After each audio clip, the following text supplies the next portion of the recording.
Kalau memang Nabi Isa Al-Masih itu bukan Tuhan, mengapa ketika hari penghakiman di akhir zaman itu, mengapa di dalam Al-Quran ditugaskan Nabi Isa, bukan Muhammad yang mereka junjung sebagai Rasulullah? Mengapa Nabi Isa yang ditugaskan untuk datang menghakimi seperti itu? Nah, itu yang menjadi pegangan kekuatan bagi saudara-saudara Kristen bahwa di akhir zaman itu Tuhan saya sendiri yang datang untuk mengatakan bahwa inilah aku, jalan keselamatan, seperti itu. Dan di Muslim sendiri, di Al-Quran sendiri menyaksikan itu. Apakah itu benar atau gimana, Bang? Iya, baik. Kenapa Nabi Isa yang turun? Alasannya karena ada tugas yang harus dia selesaikan. Apa tugas itu? Menghakimi. Ketika dia datang sebagai hakim, berarti ada yang terdakwa. Siapa yang terdakwa ini? Dia yang telah, mereka yang telah mempermalukan Nabi Isa di hadapan pencipta. Makanya dalam Al-Quran itu beliau ditanyai, wa istallahu ya Isa bin Maryam anta qulta linnas, wahai engkau Isa, hambaku, ciptaanku yang kuciptakan tanpa ayah, apakah engkau yang mengajarkan orang-orang tersebut mempertuhankan, menjadikan engkau sebagai Tuhan selain daripada aku? Apa kata Nabi Isa? Qala subhanaka ma yakunu li an aqula ma laysa li bihaqq. Maha suci engkau wahai Tuhanku, tidaklah patut aku berkata sesuatu yang bukan hakku untuk aku katakan. Jika aku mengatakan itu, pasti engkau mengetahui. Ma qultu lahum illa ma amartani bi an ya'budullah rabbi wa rabbakum. Aku hanya berkata, mengajarkan kepada mereka, sembahlah Allah Tuhanku dan Tuhanmu. Sehingga Al-Quran mengatakan, idza husyiran nasu, apabila nanti manusia dikumpulkan, dihimpunkan, apa yang mereka sembah selain daripada Allah akan menjadi musuh bagi mereka. Artinya Yesus itu adalah manusia yang disembah oleh manusia selain daripada Allah. Apakah Yesus akan memusuhi Kristen? Matius 7, 22, 23. Ternyata betul, Yesus memusuhi orang Kristen. Lalu kemudian di dalam Al-Quran ayat yang sama, dan pemujaan-pemujaan yang mereka lakukan ketika hidup di dunia akan diingkari. Apakah Yesus mengingkari penyembahan Kristen? Ternyata Matius 7 nomor 22 sampai 23. Betul, mereka yang memanggil Yesus Tuhan, memuji Yesus, bernubuat, mengusir setan, bermujizat, ternyata ditolak oleh Yesus. Apa kata Yesus? Enyahlah daripadaku, kalian semua membuat kejahatan. Itu yang kedua, yang pertama. Yang kedua, Nabi Isa turun ke atas muka bumi ini untuk apa? Wa in min ahlil kitab illa la yu'minanna bihi qabla al-mauti wa yaumal qiyamati yakunu alaihim syahida. Itu kata Al-Quran. Tidak ada seorang pun di antara ahli kitab yang tidak beriman kepada Nabi Isa alaihissalam menjelang kematiannya, dan pada hari kiamat Nabi Isa akan menjadi saksi atas mereka. Lalu kemudian ketika Nabi Isa turun sebagai hakim, siapa yang mau dihakimi? Umat Islam mau dihakimi. Apa alasannya umat Islam mau dihakimi? Nabi Isa tidak datang untuk umat Islam, Nabi Isa datang untuk Bani Israel. Maka yang dihakimi adalah mereka yang terdakwa. Kenapa mereka terdakwa? Karena mereka melakukan pengingkaran kepada ajaran Nabi Isa ketika Nabi Isa datang kepada Bani Israel. Apa yang dikatakan oleh Nabi Isa alaihissalam? Makultulahum, saya tidak berkata sesuatu yang bukan hakku. Yang aku katakan, sembahlah Allah Tuhanku dan Tuhanmu. Di dalam Yohanes 12 nomor 48, apa kata Yesus?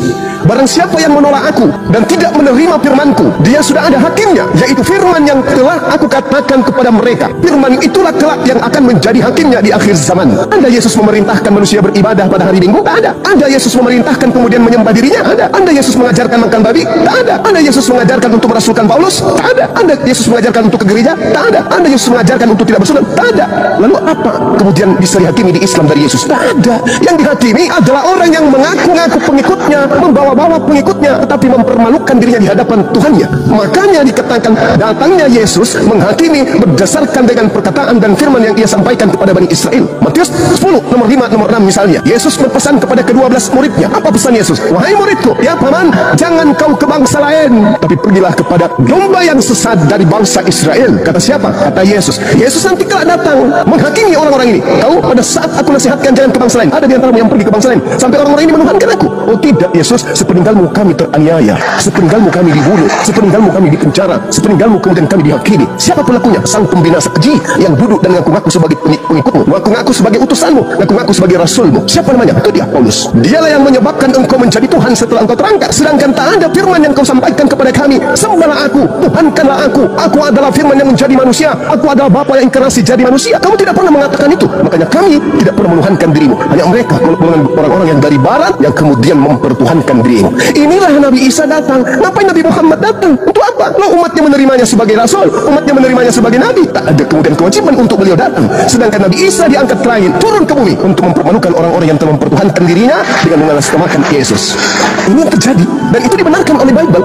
Yesus berkata, aku tidak berkata-kata dari diriku sendiri. Apa yang kau dengar dari aku, itu bukan dari aku, tapi dari Dia yang telah mengutus aku. Yohanes 14 nomor 27. Adakah Yesus mengajarkan Tuhankanlah aku? Jadilah kalian Kristen. Makanya Yesus selalu mengatakan, waspadalah, waspadalah, waspadalah. Kepada siapa? Kepada orang Farisi. Paulus mengaku orang Farisi. Filipi 3 nomor 5. Aku orang Farisi.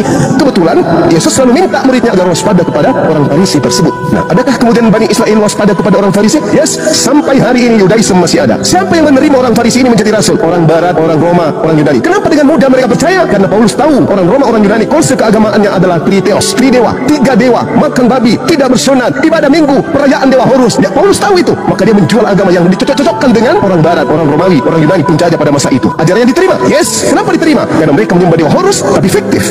Mereka menyembah dewa Zeus tapi tak pernah nampak. Mereka menyembah kemudian Hercules tapi hanya angan-angan nenek moyang mereka. Dewa-dewa mereka tak pernah nuzul. Tapi ketika mereka melihat Yesus membangkitkan orang mati, membuat orang lumpuh berjalan, orang buta melihat, mereka takjub. Oh, inilah Tuhan kita, inilah dewa kita. Dijuallah kemudian ke Roma dan Yunani, diterima. Resmilah abad keempat Yesus menjadi Tuhan bagi mereka, menggantikan dewa Horus. Itu faktanya. Kesalahan inilah sehingga Allah mengutus Islam dengan Al-Quran untuk meluruskan. Ya ahlal kitab, qad ja'akum rasuluna yubayyinu lakum, wahai ahli kitab, Yahudi, Nasara dan orang-orang zalim yang ada di antara keduanya, telah datang nabiku kepadamu, yaitu baginda Rasulullah Muhammad sallallahu alaihi wasallam. Barang siapa yang ingin selamat, ikut. Dia membawa kitabullah, dia membawa cahaya, yaitu dinul Islam. Ikut. Tapi kalau kamu tidak ikut, hendak kemana kalian pergi? Aku akan minta kepada Bapa. Yohanes 14 nomor 26. Apa kata Yesus? Nomor 16. Aku akan minta kepada Bapa seorang manusia, penolong lain yang akan mengajarkan, membimbing kepadamu segala sesuatu berkaitan dengan kebenaran, keadilan, pengisapan dunia akan dosa. Masih banyak yang ingin aku ajarkan kepadamu, tapi kamu belum sanggup untuk menanggungnya. Tapi ketika ia datang, yaitu seorang penolong lain, dia yang akan membimbing kalian kepada setiap kebenaran, keadilan, pengisapan dunia akan dosa. Adalah benar jika aku pergi. Sebab kalau aku tidak pergi, seorang penolong itu tidak akan datang kepadamu. Tetapi kalau aku pergi, dia akan datang. Dia akan tidak berkata-kata dari dirinya, melainkan yang disampaikan adalah apa yang didengarnya. Kemudian dia akan memuliakan aku. Siapa dia? Seorang penolong lain itu. Inilah yang diterangkan dalam Al-Quran. Wa iz qala Isa ibn Maryam ya bani Israil inni rasulullahi ilaikum musaddiqan lima baina yadayhi minat Torah wa mubashiran bi rasulin ya'ti min ba'di ismuhu Ahmad Muhammad. Ketika Yesus datang, dia hanya untuk Bani Israel. Ketika Nabi Muhammad datang, dia adalah Nabi Rasul penutup untuk seluruh umat manusia. Makanya saudara Kristen itu kehilangan arah. Loh, kok bisa begitu? Oke, saya buktikan. Wahai saudaraku Kristen, siapa nabimu? Nabi Kristen siapa? Nabi Daud? Bukan. Salomo? Bukan. Musa? Bukan. Abraham? Bukan. Yesus? Bukan. Nabinya Kristen siapa? Kitabnya banyak. Markus, Matius, Yohanes. Banyak kitab orang Kristen. Tapi nabinya siapa? Sebutkan satu aja. Tak ada, paman. Terus bait suci. Mana bait sucinya orang Kristen? Bait suci itu adalah bait Elohim yang di dalamnya tidak boleh masuk barang najis, tidak boleh masuk ke dalamnya. Orang yang tidak bersunat haram hukumnya masuk ke dalamnya. Orang yang tidak tahir tidak boleh masuk ke dalamnya. Orang yang tidak membasuh tangan, kaki, wajah tidak boleh masuk ke dalamnya. Tidak boleh. Orang yang makan babi, makanan-makanan yang dinajiskan, yang diharamkan oleh Torah, haram hukumnya masuk ke dalam. Mana bait sucinya orang Kristen? Tak ada. Yang ada cuma gedung tempat bernyanyi-nyanyi hari Minggu, hari Sabtu dan seterusnya. Bait sucinya mana? Tidak bisa dikatakan suci kalau di situ masih ada tidak bersunat. Tidak boleh. Tidak mandi junub. Tidak boleh dikatakan bait suci. Coba kita lihat di Yehezkiel 44 nomor 9, nomor 6, nomor 7, nomor 8. Apa kata Elohim di sana? Sekian banyak pelanggaran yang engkau lakukan wahai Bani Israel, tapi ada satu pelanggaran yang sangat-sangat menyakitkan hatiku, yaitu engkau memasukkan orang-orang yang tidak bersunat kolok masuk ke dalam tempat ibadahku.